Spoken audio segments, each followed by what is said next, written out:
You're listening to Inclusive AF with Jackye Clayton and Katee Van Horn. Hi, Jackye.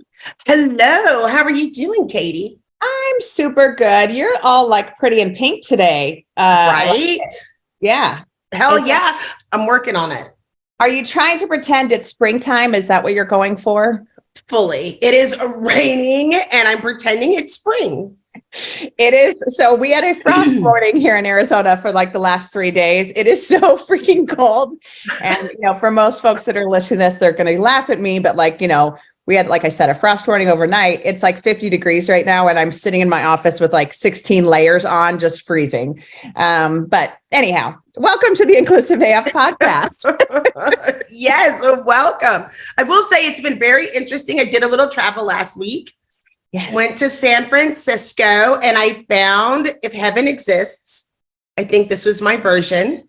Okay. We were in an office building and they said that they had snacks.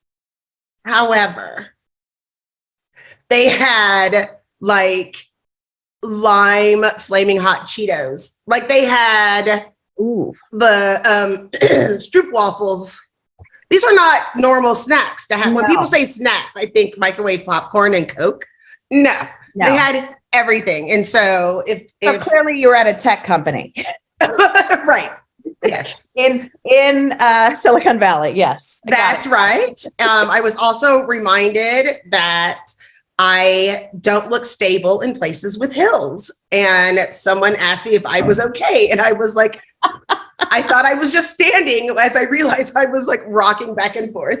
San Francisco is way more hilly than Texas. And only in Seattle and San Francisco did people ask me if I was about to pass out. And I'm like, what are you talking? Oh, no, I'm just not used to standing on hills. Yeah. Well, it's also the walking up and down hills. I mean, we get that if we like want to go hiking in Arizona, but really not a thing in Waco, even a little. Yeah.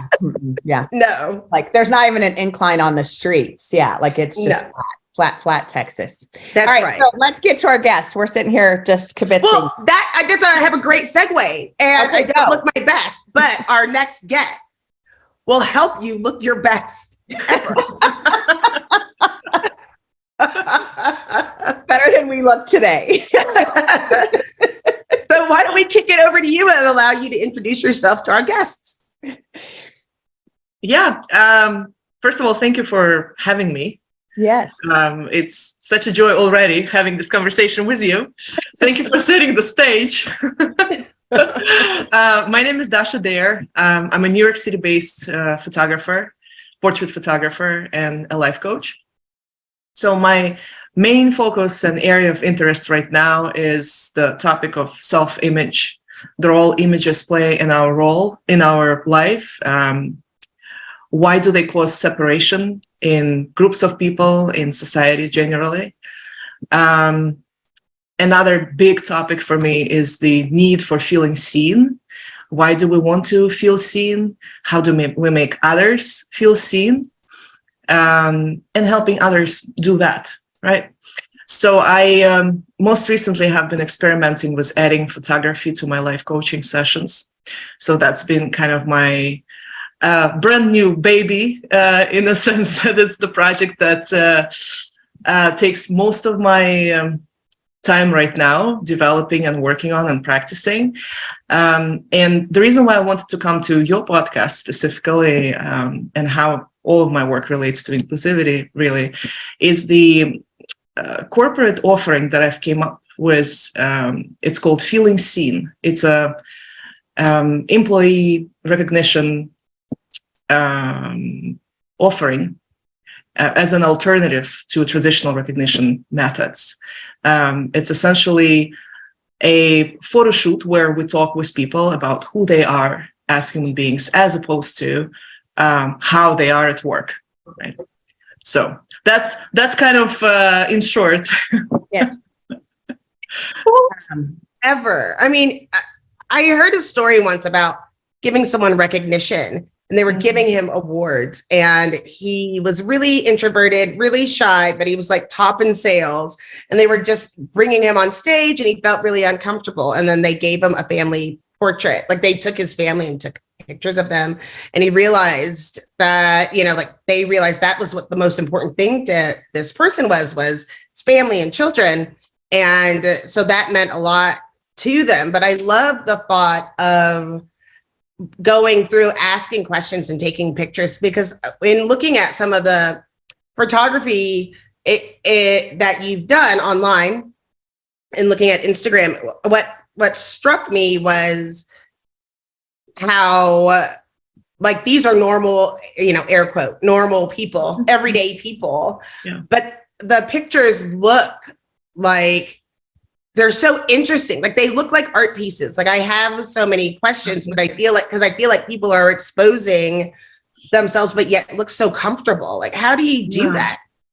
Yeah, thank you, first of all. Thank you. I feel like it's been a hike to get to the point of, just like in any, I think, artistic or creative work, you work towards your product being so aligned and in synchronicity what your message is. So I feel like I'm at the point of doing photography for the last probably 15 years. I am there finally, since you were telling me about that. I think one side of the situation is that I have an intention to see a person as they are, because there are different photographers, right? Some photographers want to come up with an idea, stage the whole image, tell a person how to look, how to pose, what to do. I was always curious, why do people don't want to be themselves? You know, the most common requests when a person comes to a photographer, can you make my nose look smaller? Can you remove few inches from my waist? Can you make me look younger? Can you? And there was some point, at some point I asked myself, like, what is going on? Why do we not want to be ourselves? You know?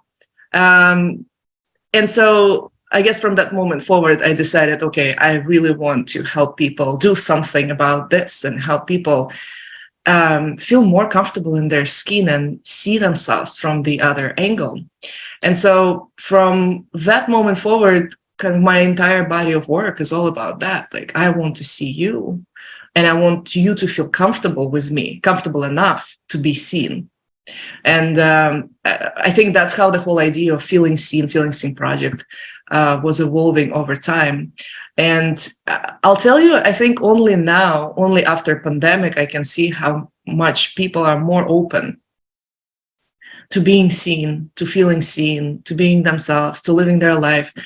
And I think now is a great time to bring this into corporate world as well. Because as we're coming out from dark, well, for some people, dark pandemic times, you know, we have an opportunity to look at each other with a fresh set of eyes. Mm-hmm. So how do we want to be seen? Do we want to be seen? How do we help people be more relaxed in their own body and their own selves without any sense of judgment? Because our self-image is based on our past experiences. So as long as we're attaching ourselves to our past negative experiences, especially if we talk about inclusivity and feeling being minor in certain situations, feeling disrespected maybe, as long as you live in the past, your self-image will remain the same. So how do we create new experiences for people to feel different? And so again, as you can see, I'm a big fan of this work, of this idea, and of blending photography in, because photography is every photo shoot is a very vulnerable space to be in. And so you have to be really careful navigating it without hurting, without a person feeling uncomfortable. And especially if I'm coming to a corporate environment, which is a workplace where we all have our masks, regardless of how much we're saying and talking about work-life integration and how the role of workplace have changed, well, we still feel like we're coming into the office playing a certain role, doing a certain job, doing certain things. So we assign certain meaning to this kind of setting. So it's interesting and it's tricky at the same time. And having that conversation during the photo shoot is a key. Me being a life coach, trained life coach, and accredited as an ICF coach, helps tremendously, knowing which questions to ask and which not to ask, and how not to hurt, and how not to make the situation worse or more uncomfortable for a person having a camera pointing in their face. Yeah, Katie and I should not be photographers. No, yeah. Well, I was like, I love the way that you're talking about this, because I think, you know, every time I've gotten headshots done and talking to photographers and just folks that I know, there is that, getting people comfortable in front of the camera, that is the actual piece of work. Like, you can take beautiful shots, but until they are actually comfortable and kind of relaxed a little bit, it does make it extremely difficult for you as a photographer. So yeah, I think bringing that together and having those conversations and asking the questions to get people to a place that it's okay, and showing their authentic self, showing their real self is good. Like, that's just, I think that's such a gift in and of itself to be able to get people to that place. So, but, you know, you're absolutely right. But also, as you were speaking, I realized, well, how is it different from any interaction that we're having in day to day? What is stopping us from being that person without a camera in your hands, but being that person intentionally, or having an intention to make another person feeling relaxed and be themselves, as opposed to creating this intimidating setting or power play? Who is better? Who is worse? This is my cat, by the way. She's gonna hang out with us. She's a spirit animal, so she shows up when the truth is spoken. I love that. I love that. Yeah. So yes, for a photographer to be a successful photographer, you need to have this gift or ability or skill, whichever way you look at it.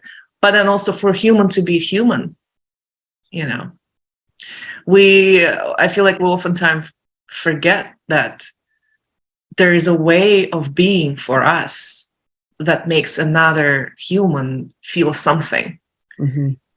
So the question oftentimes is not about who is it in front of me. It's more about how I am being in this moment, and how does that make that person feel, you know? So it's more of a, like, I take responsibility for how I show up. Yes. And I know that that affects another person. And I think that, like, I love the way that you're relating that, like, even if you didn't have the camera, how are you making someone feel when you're interacting with them? How are you approaching whatever the conversation, the interaction is? And I think that's just such a good reminder for all of us. And, you know, this time of year, I'm always, you know, very interested in how folks are feeling mentally, because it is like, you know, if you're in the Northeast, or even, you know, the Midwest, the weather and the after December, you know, the holidays, it's that January, February slug where it's freezing and you're miserable and you're like, I want sunshine, I want warmth, all those things. And, you know, and so it is interesting, like, this is such a critical time for folks to show up and welcome them and, you know, make them feel comfortable. But it takes work. It does take work. And, like, as you're saying, it's how you are showing up. Yeah. Yeah. I also, you know, I've been observing the, like, corporate world over the last couple of years, as how we were navigating this whole trajectory of working from home and then coming back to the offices, and work-life integration, and then work-life integration becoming work-life balance, and from balance to work-life harmony. And now, so what's next? How else are we gonna, you know, help each other integrate? So, I mean, it's true. For me, I have a SAD, which is seasonal associative disorder. And in the winter, what's funny is that I'm always like, I mean, I feel sad. It's cliche to say I have sad and I feel sad. It just sounds dumb, but I feel sad. And then the sun comes up and I'm like, what are you even talking about? Like, I don't know. Everything's fine. Yeah, it's fine. And then it rains again. I'm like, oh yeah, I want to stay inside. They're like, what is going on? But I feel like there is changing seasons within people's life as we get older. And also on how other people see us affects how we see ourselves sometimes. I had mentioned that I was in San Francisco last week, and Katie knows I love singing karaoke. So I had no voice. So everybody knew I was singing karaoke. And my husband / executive producer husband, Todd, said, "How was it?" I was like, "Well, it's the same as always, except I'm the adult in the room." And that's different. And there is a moment when it's like, how does that change? Like, I'm doing the same activities, but it's different. People look at it different or look at each other different. But I want to get back to something you said earlier about making people feel comfortable, having that life coach piece, but being able to ask the right questions and the ones to avoid. I don't want you to spill all the beans in the lobby, but curious as to what types of questions can help, like, our listeners, even if they're just trying to get to know somebody new, what types of things seem to work to help people feel comfortable or to know that you have an interest at least? Yeah, I think I would say generally we start not from asking the question, but from listening. And in coaching sessions, and I generally apply this to all of my communication and instances where I have social interactions. Being present in the moment, you instantly feel when another person is plugged into this conversation, into this environment. Like you and I are having a conversation right now.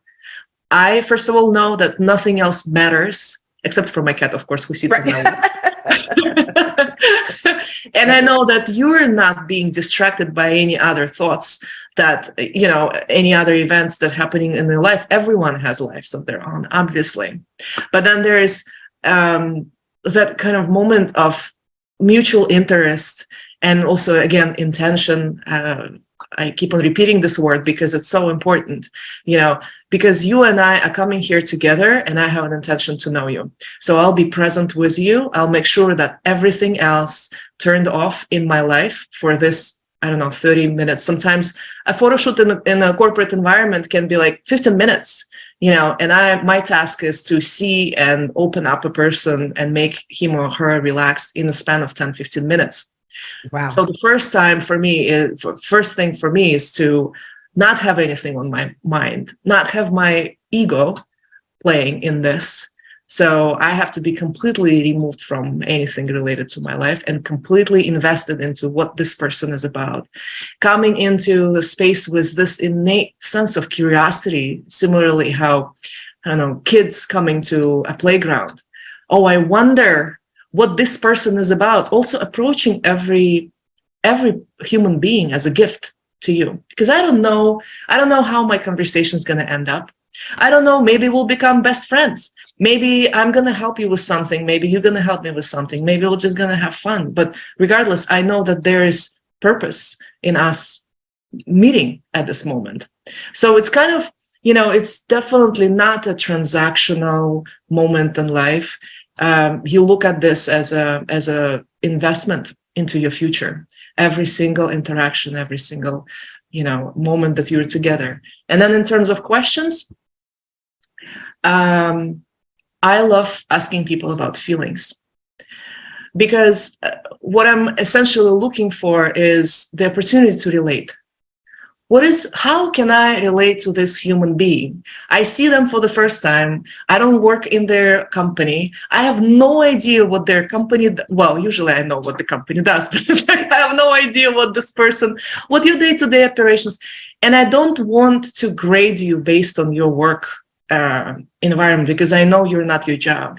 You're not your work. You're not your title, right? So how can I relate to another human being? And then, that's up to you. You can ask how your morning was this morning and how did you feel? If, for instance, some people, I got stuck in traffic, or like I had this fight with my wife, or I had this and this. And ask about feelings.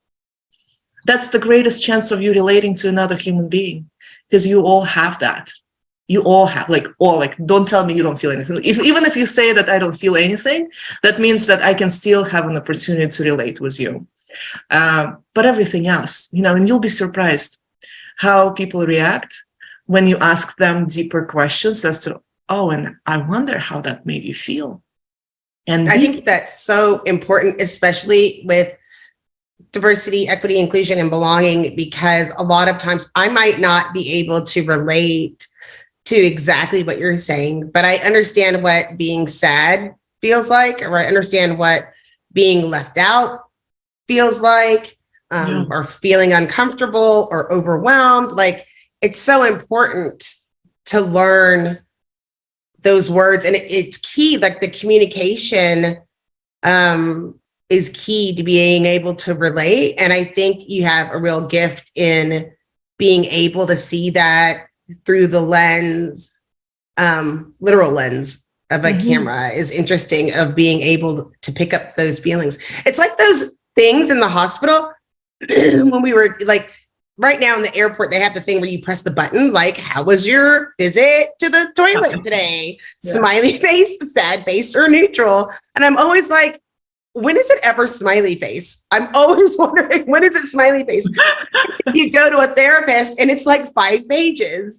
And you're like, I'm between worrisome, a little nervous. Like, there's all of these different things, but it's like, so when you start thinking about it, there's so many words to describe how you're feeling. But once you can find that word, other people can relate to it.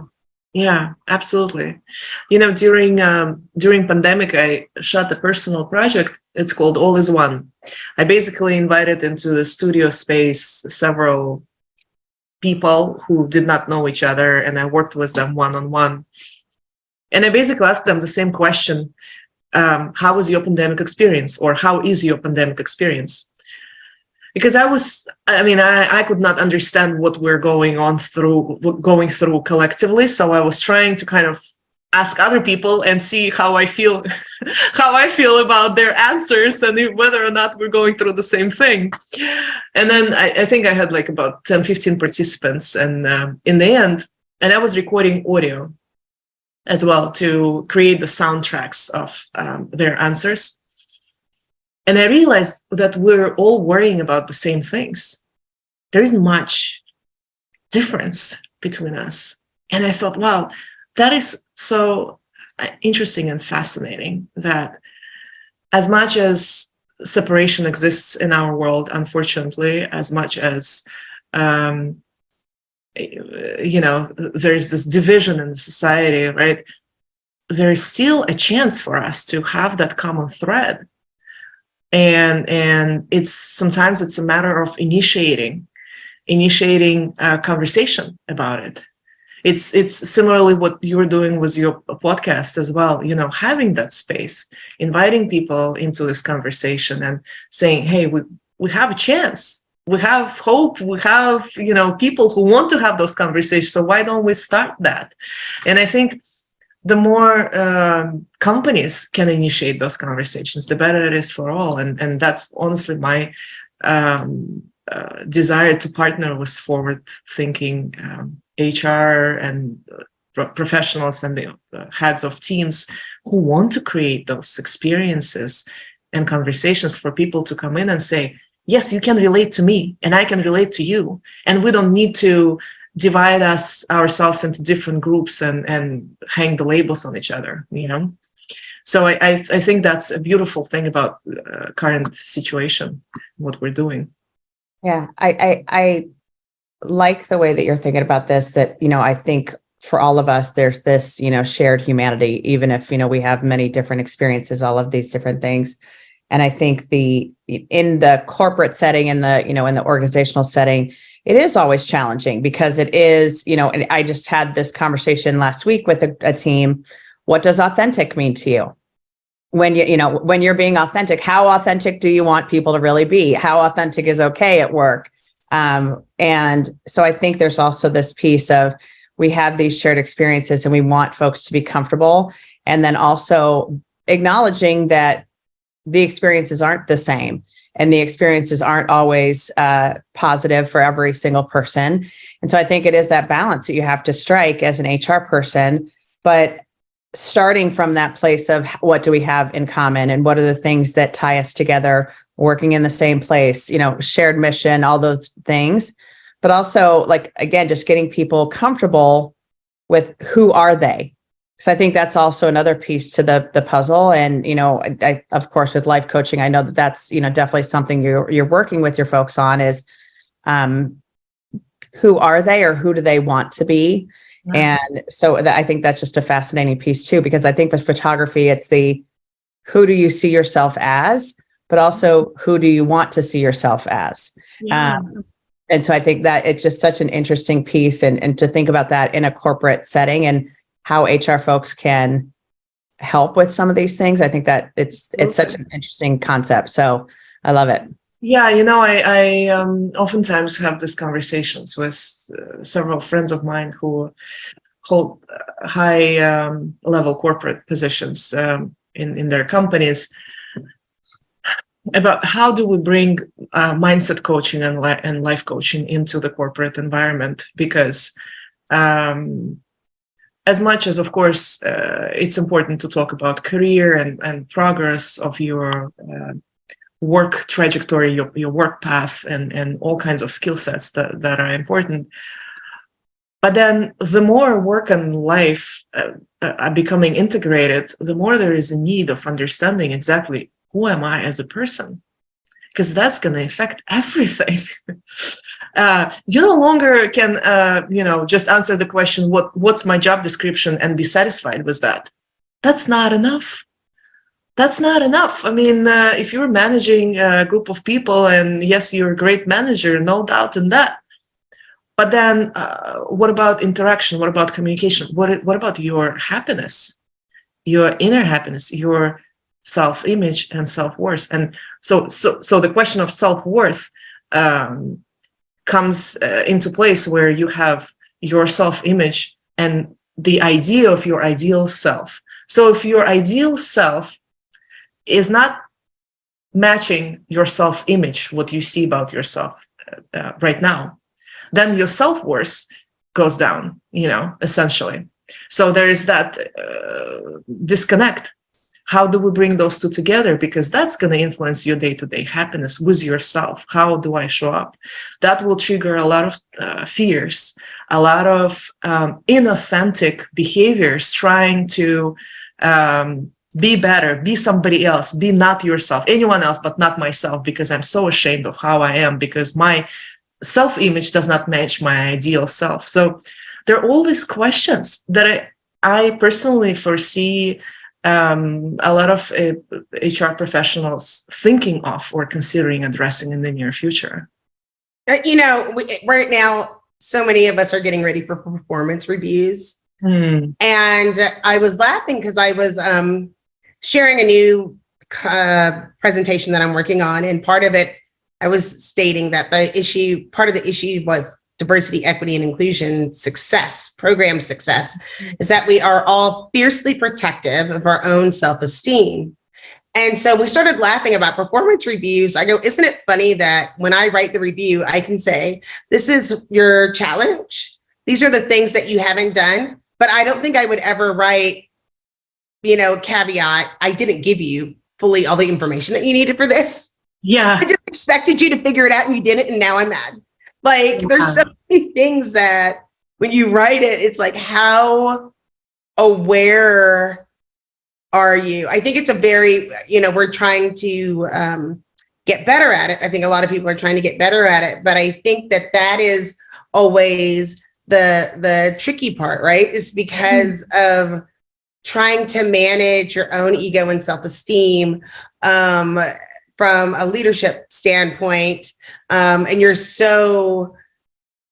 trying to be your own advocate that you can lose yourself sometimes in that, and be like, we're trying to get really, really clear. And I think of the example, I put out a diversity report, but it was around like 2.5 quarters in, and my boss is like, why aren't you doing this thing? And I was like, oh, because when you say it, you give me the option to opt out.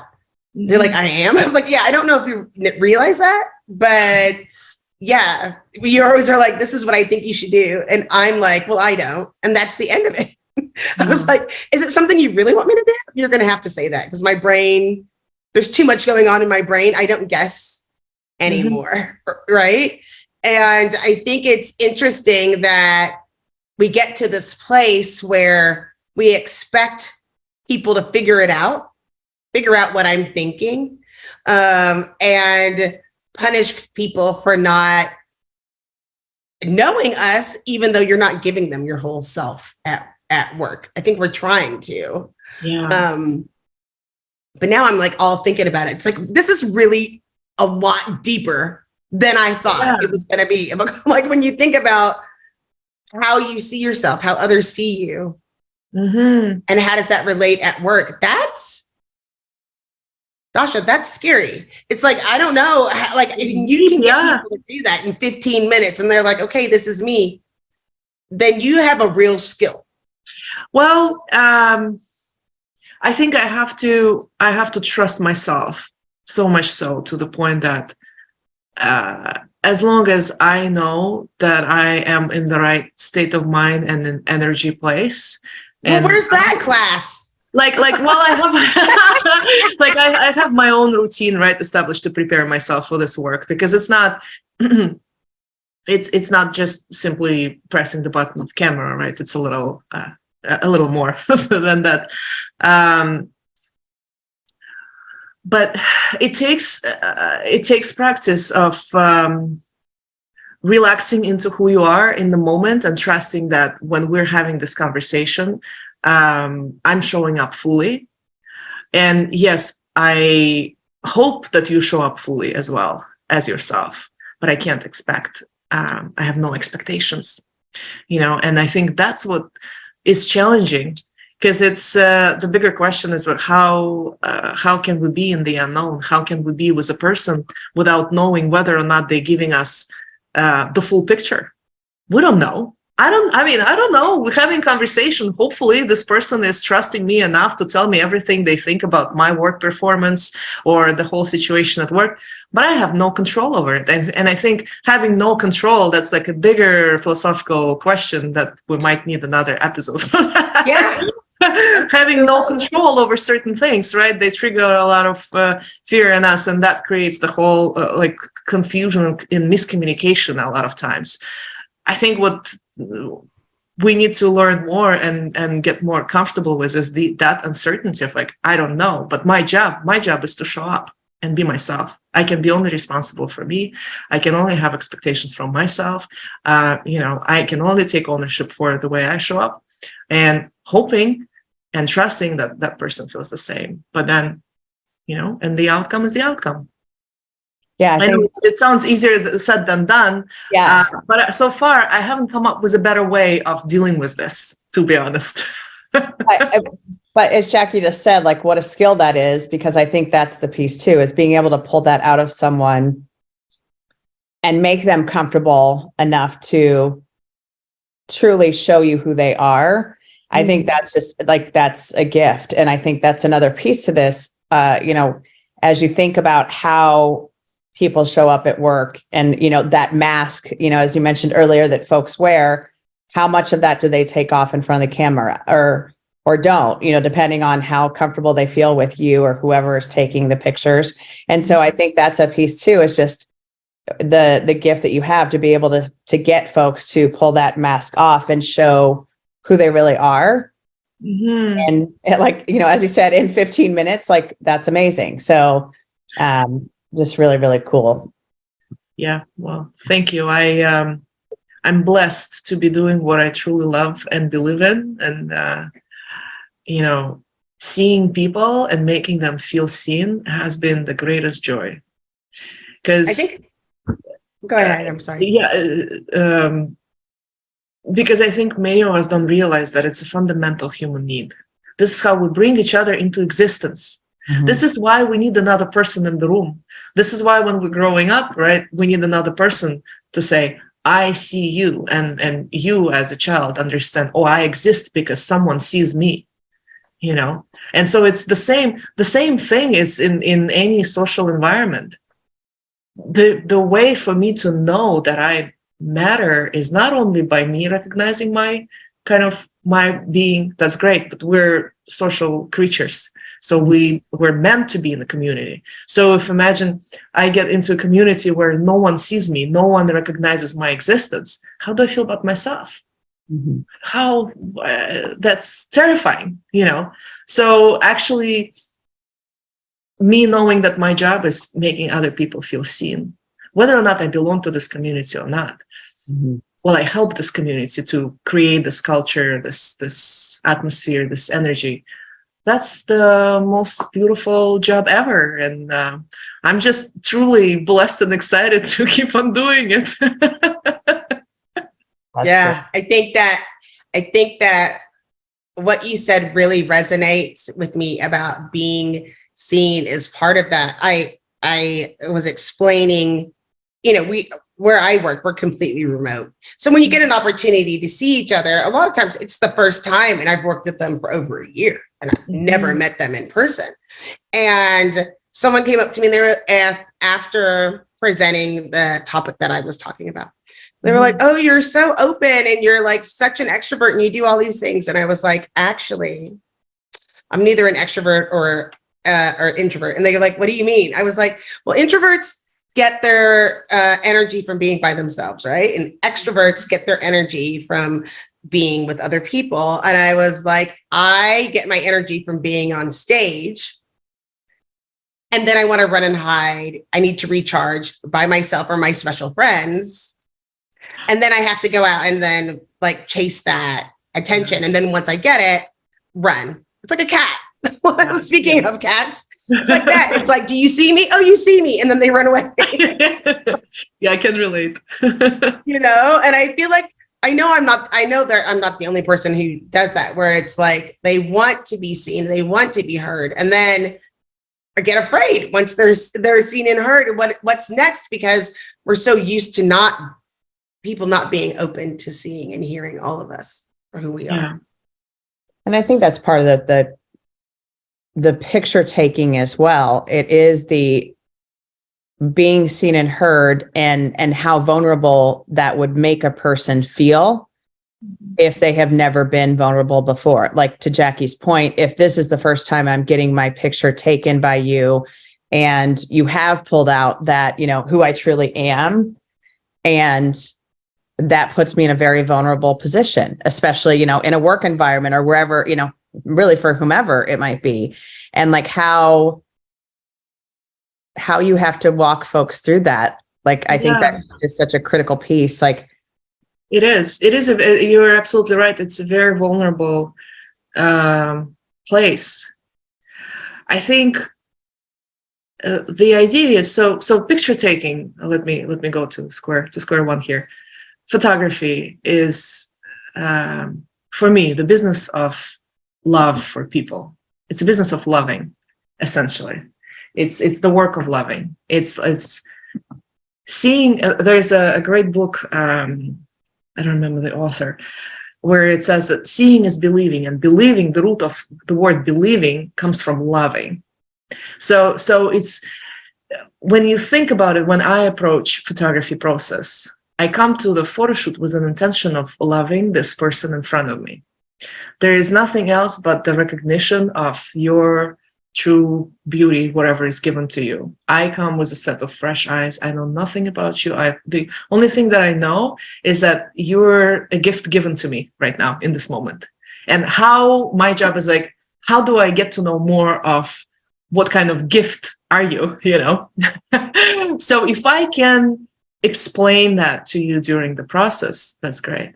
If I can take it even further and explain to you that this image becomes a record of you being seen and loved for who you are, then you take this image and you keep it forever.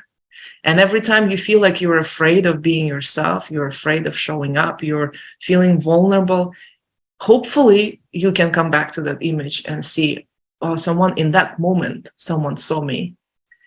And they didn't criticize me. They didn't judge me. They didn't tell me that I'm right or wrong, because there is no such thing. I was there and it was safe. And I felt great about it. And the energy was amazing. And because, we remember how people made us feel. Mhm. So I only want this image to carry that energy. And hopefully it's going to last, because any artwork carries the energy. We know that from paintings, from music, from photography, from movies, right? So why don't we have a picture of ourselves that carry the energy of us being recognized and valued and loved for who we are? I think, will that in the future make you feel vulnerable coming to work, knowing that hopefully we get to present this whole process in a way that you understand that this is us loving you, not us making you feel vulnerable or punishing you for whatever, right? So Right. Yes. Yeah. And yeah, to be clear, I don't mean that in a bad way, like vulnerable, meaning like to open up and kind of show yourself in such a way, it does put you in a vulnerable spot. And yes, I mean, hopefully any group that is doing this, and I assume this is part of your process, it is creating a space where everyone can be in that vulnerable spot. So it's not, oh, hey, Jackye, you're going to be vulnerable, everyone else isn't. Like it's the shared, shared experience, which is awesome. So very cool. So Dasha, one of the questions we ask folks is, what are the things you want to make sure our listeners hear from you, from this episode? Mm-hmm. I think if there was just one thing, I would like to highlight and underline and just remind people that in any given interaction, there is a way for you to be in the same space with other people that can make them feel seen. And you, by just being aware of that, can change somebody's life. Because we don't know, some people might never been seen, especially maybe sometimes you meet a younger generation of kids who are just starting their career, and who knows what kind of experiences they had in life. But you, by just being around them in a way that makes them feel seen, can change the entire trajectory of their life. And I think the more aware we become of that, the more responsible we become, the better it is for all of us, and especially for those people who need that. We all need that, but some people maybe more than others. And there is nothing crazy and extra curriculum for you to do other than just being present with that person and being a little more curious than just, hi and bye. So I would like to encourage more intentionality, I guess, in our interactions. Love that. Jackye? This hit me different this time. I feel like I want people to make sure they take the time to look at your Instagram to see the outcome of some of your photography and portraits. Especially if there's any confusion to what we're talking about, I think it becomes just really increasingly clear of the type of work that you have.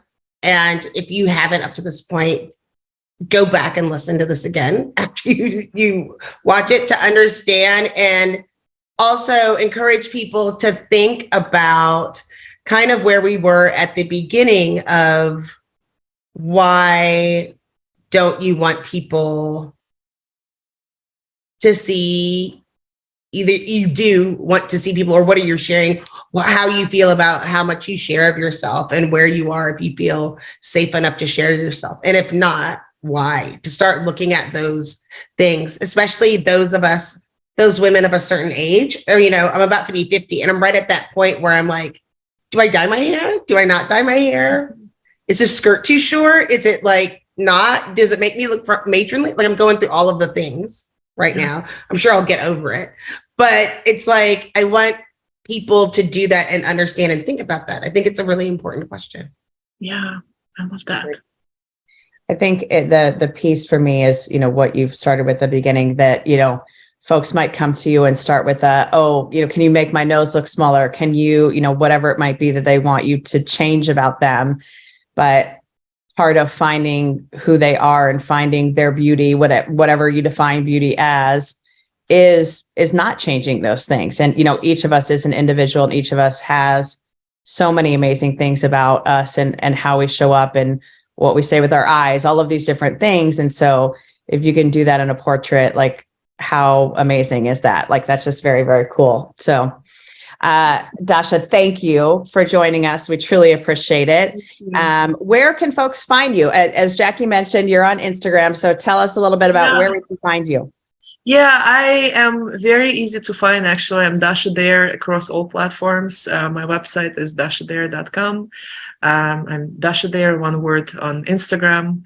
Dasha Dare on LinkedIn. I'm quite active there. And I'd say Instagram is more for picture sharing purposes. You can see all of my most recent portfolio of work.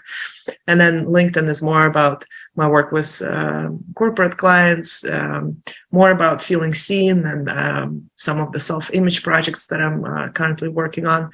So yeah, and my email, dasha@dashadare.com. So please feel free to reach out, hang out, spend time, take pictures. I'm all for it. Come to New York to get pictures. Yes, absolutely. Absolutely. Very cool. Well, Dasha, thank you so much for joining us. This is Katee Van Horn. And this is Jackye Clayton. Bye. Bye.